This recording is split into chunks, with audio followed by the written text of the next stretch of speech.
अब हम लोग क्वेश्चन नंबर कौन सा सॉल्व करेंगे? 6 को सॉल्व करेंगे।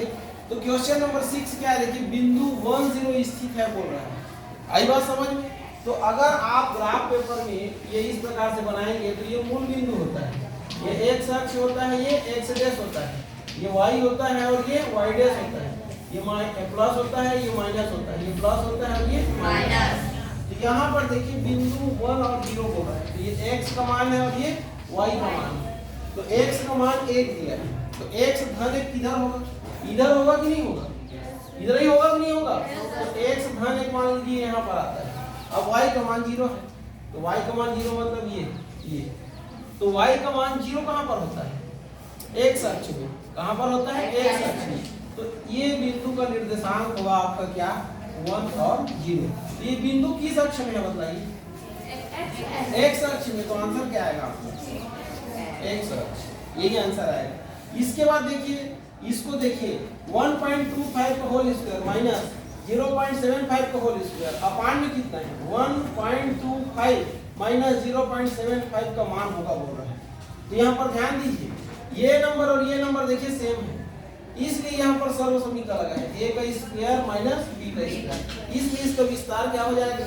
इसका विस्तार हो जाएगा 1 माइनस ये 1.25 प्लस 0.75 मल्टीप्लाई क्या हो जाएगा? 1.25 माइनस 0.75 ये, और अपान में आपका दिया है, देखिए क्या दिया है? 1.25 माइनस 0.75 दिया है कि नहीं दिया है? ये दोनों क्या हो जाएगा? कैंसिल हो जाएगा। तो दोनों कैंसिल होगा तो बचा क्या आपके पास? 1.25 बचा और 0.75 बचा। दोनों के बीच में धन का चिन्ह है, तो ये धन का चिन्ह हो जाएगा। 5 5 10 की शून्य हासिल आई 1, 7 to 9 1 10, तो ये 0 कैरी 1, ये कितना हो जाएगा? ये देखिए 2 हमारा आंसर आ गया। आया है 2? ये वाला। इसके बाद देखिए क्या बोल रहा है?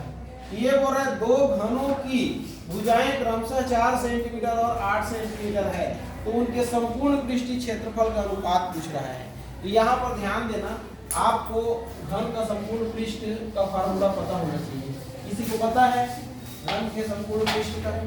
नहीं पता। तो चलिए, दो घन हैं जिसकी भुजाएं क्रमशः कितना है? 4 सेंटीमीटर और 8 सेंटीमीटर। तो जो पहला वाला घन है उसका संपूर्ण पृष्ठीय क्षेत्रफल क्या होगा? 6a का स्क्वायर होता है घन का संपूर्ण पृष्ठीय क्षेत्रफल। तो 6 और a1 का स्क्वायर मान लो ये, और दूसरे का क्या मान लो? 6a2 का स्क्वायर मान लो ये। तो ये देखो पहले वाले घन का संपूर्ण पृष्ठीय क्षेत्रफल का सूत्र है, और ये दूसरे वाले घन के संपूर्ण पृष्ठीय क्षेत्रफल का क्या है? सूत्र है। अब यहाँ पर a1 और a2 क्या है बताइए? भुजा है। इसकी भुजा है दो घनों का, तो एक घन का कितना है? 4, और दूसरे घन का कितना है? 8। ये 6 गुणा यहाँ 4 की घात 2 कर दोगे, और 6 गुणा यहाँ पर 8 की घात 2 कर दोगे, तो 6 से 6 कट जाएगा ना, और ये 4 गुणा 4 हो जाएगा, और नीचे 8 गुणा 8, 4 एकम 4 दूनी, 4 एकम 4 दूनी, तो 1 एकम और 2 दूनी 4, तो कुल मिला कितना है? 1 अनुपात 4। 1 अनुपात 4 आया है? यस सर, आया है। इसके बाद देखिए लास्ट क्वेश्चन है आपका, एक बेलन का आयतन कितना है बताइए?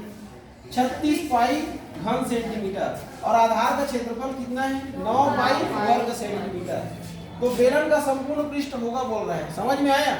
तो संपूर्ण पृष्ठ के लिए क्या चाहिए? देखिए, तो संपूर्ण पृष्ठ के लिए आपको वक्राकार भाग का क्षेत्रफल मतलब वक्र पृष्ठ चाहिए, आधार का क्षेत्रफल चाहिए और शीर्ष का क्षेत्रफल चाहिए, जो हमारे पास है नहीं है। क्या नहीं है?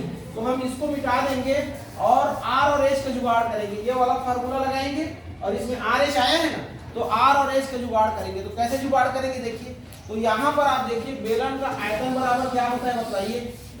बेलन के आधार का क्षेत्रफल गुणा ऊंचाई। तो ये देखिए बेलन का आयतन बेटा आपको दिया है, कितना दिया है? यहाँ पर रख दो 36 पाई घन सेंटीमीटर। ये दिया है कि नहीं दिया है? बराबर देखो बेलन के आधार का क्षेत्रफल दिया है, कितना दिया है? 9 पाई वर्ग सेंटीमीटर दिया है कि नहीं दिया है? अब क्या बचा रहे यहाँ पर? ऊंचाई। ऊंचाई को h लिखते हैं ना, तो ये देखिए यहाँ पर क्या हो जाएगा? यहाँ पर हो जाएगा ये 36 पाई, ये इसके बटे में आ जाएगा 9 पाई, और ये घन सेंटीमीटर हो जाएगा, और ये नीचे में वर्ग सेंटीमीटर हो जाएगा। ये देखिए बराबर कितना है एच। तो पाई से पाई कट गया, 9 एकम 9, 9 चौक 36। तो घन से वर्ग कटेगा ना तो केवल क्या आएगा, तो 4 बचेगा और ये सेंटीमीटर बचेगा, 1 सेंटीमीटर बचेगा। बराबर कितना आ गया देखिए एच का मान आ गया। अब आर का मान लाइए, तो आर का मान कहाँ से आएगा, आधार का क्षेत्रफल से। तो आपका जो बेलन होता है उसका आधार कैसा होता है, वृत्ताकार होता है, इसलिए ये वाला फार्मूला लगाओगे तो बेलन के आधार का क्षेत्रफल कितना है 9 पाई। ये देखो, और वृत्त का क्षेत्रफल क्या होता है पाई आर स्क्वायर। तो पाई से पाई कट गया तो 9 मतलब 3 का स्क्वायर, और इधर आर का स्क्वायर। तो आर का मान कितना है 3, कितना आया 3 सेंटीमीटर आया कि नहीं आया। देखो आपको आर भी मिल गया यहाँ पर, और यहाँ पर क्या मिल गया एच मिल गया। अब आप यहाँ पर मान रख के बना लो, तो 2 पाई आर और आर प्लस कितना है एच। तो 2 पाई आर का मान कितना आया है 3 आया है ये, और ये 3 घन 4।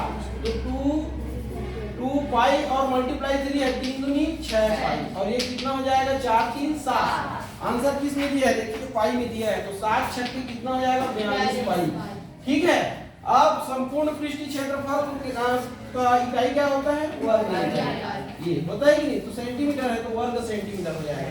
तो 42 पाई वर्ग सेंटीमीटर आया है। Yes sir. कौन सा आया है तो 42 पाई वर्ग सेंटीमीटर इसका आंसर हो जाएगा। ठीक, ऐसे आपको सॉल्व करना है ना।